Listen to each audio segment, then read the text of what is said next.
दोस्तों नमस्कार, मैं हूं शीतला तिवारी और हमारे साथ वरिष्ठ पत्रकार भालचंद पांडे जी हैं। आज पांडे जी से हम जिक्र करेंगे उज्जैन के बारे में।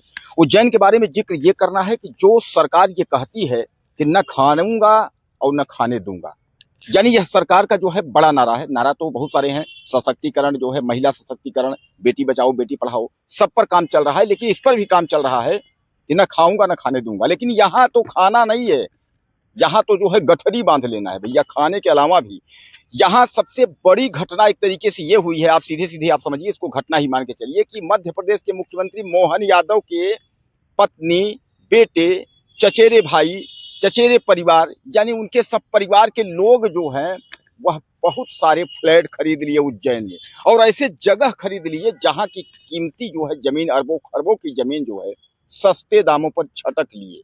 अब इस बात को लेकर के विपक्ष तो चिल्ला ही रहा है, लेकिन मीडिया की जो है सुर्खियां बन गई है। पांडे, क्या लगता है, अभी इन लोगों का तो नारा ये था कि न खाऊंगा न खाने दूंगा और हम लोग भ्रष्टाचारियों को जेल में डालेंगे। अब क्या हो रहा है, ये लोग तो डकैती पे उतर गए। देखिए, कहीं न कहीं सत्ता में कहीं जितना चाहे जहाँ भी देख लीजिए तिवारी जी, 5 साल से ज़्यादा हो गया, 10 साल से ज़्यादा हो गया, तो स्वाभाविक है कि आरोप लगना शुरू हो जाता है। अच्छा, गलत काम भी होते हैं, ऐसा नहीं है कि आरोप मिथ्या है। अब जैसे जिस घटना की ज़िक्र आप कर रहे हैं, जो ज़मीन खरीद-फरोख्त की बात कर रहे हैं, चूँकि देखिए सत्ता में यही है, रोड का प्रोजेक्ट बना, मतलब हाईवे वगैरह का प्रोजेक्ट बना, और प्रोजेक्ट बनते ही इन्होंने आनन-फानन में ज़मीन खरीद ली। क्योंकि देखिए जहाँ भी विकास होना है, चूँकि इन्हें सब पता है, परिवार खरीदा किसने? इन्हीं के परिवार। अरे दूसरे किसी ने खरीदा होता तो एक बार समझ में आता। तो कहीं न कहीं ऐसा तो नहीं है, ये भी हो सक आरोप लग सकते हैं कि वहीं उसी क्षेत्र का विकास किया गया जहाँ इन लोगों ने ज़मीन खरीदी। और जो आरोप अभी तक कांग्रेस में लगता था कि कम कीमत दे के ज़मीन खरीद ली गई, बाद में उसको जो है डबल के या उसके कई गुना ज़्यादा कीमत पे बेची गई। जैसे कि अभी रॉबर्ट वाड्रा पे डीएलएफ वाले, आपने सुना होगा, वो ठीक इसी तरह का मैटर था कि ज़मीन की कीमत कम दिखाई जाती है और खरीदने के बाद वो कई गुना उसकी कीमत बढ़ जाती है। तो यही आरोप ठीक इस समय मोहन यादव के ऊपर भी लग रहा है, या मोहन यादव की सरकार के ऊपर भी लग रहा है, क्योंकि खरीदने वाले ज़्यादातर उन्हीं के परिवार के हैं। सोचिए, जिस ज़मीन की कीमत आज लगभग 40 करोड़ बताई जा रही है, 137 प्लाट उसमें खरीदे गए हैं, उसमें से ढेर सारे बेच भी दिए गए हैं। तो कहीं न कहीं ये एक तरह से कहा जाए घोटाला ही होगा। अब ये है कि अब इसका जाँच कौन कराएगा? ये सत्ता में यही है। और एक चीज़ और बताएँ तिवारी जी, आरोप अभी विपक्ष लगा रहा है, अब हो सकता है आने वाले समय में इसकी जाँच हो। अगर जाँच किसी पूर्व जज से, हाई कोर्ट के जो रिटायर्ड जज से या वर्तमान जज से हो, एसआईटी वगैरह गठित करी जाए, तो हो सकता है उसका कुछ निष्कर्ष आए। लेकिन अगर शासन ही करेगी तो उसका क्या निष्कर्ष, किस हिसाब से आप अनुमान लगा सकते हैं कि निष्पक्ष आएगा? तो बहुत कुछ है जो अभी आना बाकी है। बहुत प्रश्न भी उठ रहा है कि क्या वास्तव में घोटाला ही हुआ है, या फिर हो सकता है विपक्ष का गलत आरोप हो। लेकिन ये तो है, हकीकत तो यही है कि इनके परिवार वालों ने एक ऐसी जगह पे 137 प्लाट खरीदे जहाँ पे अभी अनडेवलप्ड है, अभी जो प्रोजेक्ट है वहाँ की तैयार हुई है, उसके पहले इन लोगों ने वहाँ पे जमीन खरीद ली थी। तो कुल मिलाकर के आप लोग यह समझिए कि मोहन यादव के जो है सगे रिश्तेदार, अब मैं आपको नाम भी बताता हूं कि ये कौन कौन है। नहीं आपके दिमाग में होगा कि आखिर सगे रिश्तेदार पता नहीं कौन कौन होंगे, मैं नाम भी बताता हूं। अब इनमें जो है, पहले सीधे आप समझ लीजिए कि 168 एकड़ जमीन में जो है, 168 एकड़ जमीन में 137 प्लाट लिए गए पहले।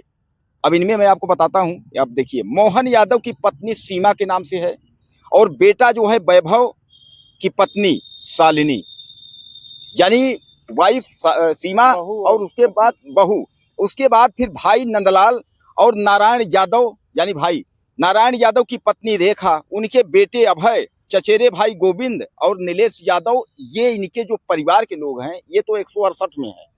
अब उसके बाद टोटल जो जमीन है, टोटल जमीन मैं आपको बताता हूं, उसमें 335 एकड़ जमीन है, और टोटल जो प्लाट की संख्या है वो 245 है, जिनमें कुछ जो है बेचे भी गए हैं, यानी खरीदी हुई है, बिक्री भी हुई है। तो टोटल लेकर के, हालांकि ये जो 137 प्लाट 168 एकड़ है, ये पहले था शुरुआती दौर में, लेकिन अब टोटल मिलाकर के आप समझ लीजिए कि ये जो है 335 एकड़ जमीन में 245 प्लाट। आप समझ सकते हैं कि कितना बड़ा घोटाला। दोस्तों एक बात आप समझ लीजिए कि अयोध्या, उसके बाद उज्जैन और मथुरा और काशी, ये अहम है। हालांकि मथुरा और जो काशी है, हालांकि वहां इस तरीके से प्लाटिंग अभी उस नहीं हुई। कारण यह है कि विकास अभी वहां थोड़ा सा अवरुद्ध है। जैसे मथुरा और काशी की भी हिस्ट्री खुलेगी वहां भी खुलेगा, लेकिन अभी जो अयोध्या है और अयोध्या के बाद पांडे जी उज्जैन, तो उज्जैन में चूंकि जो है इस वक्त जो है काफी विकास हो रहा है। और विकास की वजह से जैसे अयोध्या में तमाम लोग जो है प्लाट जो है औने पौने दाम पर खरीद लिए हैं, तमाम जो है वहाँ पर्यटकों की वजह से, उसी वजह से जो है तो पांडे जी अब इस पर जो है तो कुछ होना तो है नहीं, क्योंकि सरकार में है और सरकार जब तक बदलेगी भी नहीं कुछ होना भी नहीं है, कोई मतलब नहीं है। तो इस पर विपक्ष चिल्ला रहा है, तो कुछ होगा? हमारे दर्शकों को कुछ बताएं, कुछ होगा कि नहीं होगा कि फालतू चिल्लाना ही है? देखिए, जब तक सत्ता में हैं तब तक तो बहुत उम्मीद मत ही कीजिए आप लोग, क्योंकि सत्ता की हनक तो बहुत होती ही है और कई चीज़ें हैं जो दब जाती हैं।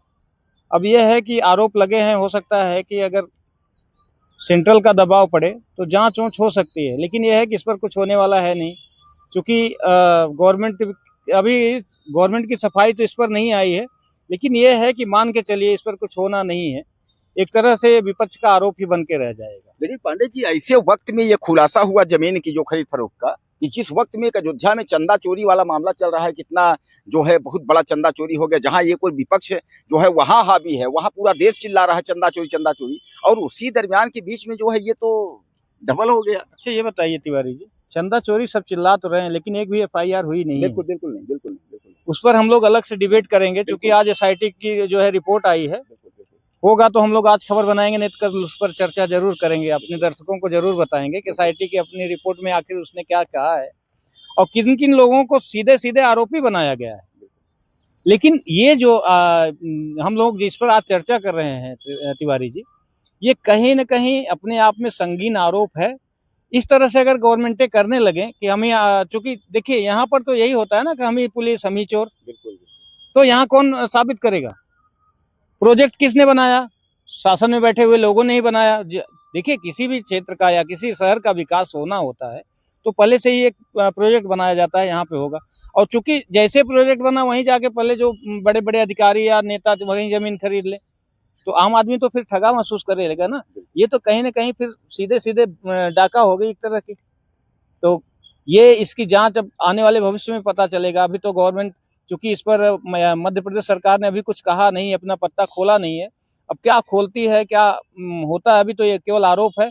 हम लोगों को जैसे ही सूचना मिली, हम लोगों ने दर्शकों से बात की। हो सकता है आने वाले भविष्य में 2-1 दिन में हो सकता है गवर्नमेंट इस पर कुछ अपनी सफाई दे। जैसे ही होगा तो फिर हम लोग इस पर आके चर्चा जरूर करेंगे। चलिए, तो बहरहाल मैं आपको बता दूं कि ये जो है मध्य प्रदेश के सीएम मोहन यादव के जो है कारनामे हैं, उनके रिश्तेदारों के कारनामे हैं। हालांकि इस पर बीजेपी अभी चुप्पी साधी हुई है, विपक्ष चिल्ला रहा है। आप कुछ कहना चाहते हो तो आप भी ज्यादा से ज्यादा मैसेज करिएगा। बहरहाल इनके ऊपर कोई कार्रवाई होगी कि नहीं होगी, आप जरूर अपनी राय जो है मुझे जरूर दीजिएगा, साझा करिएगा। अगले वीडियो में फिर मिलते हैं।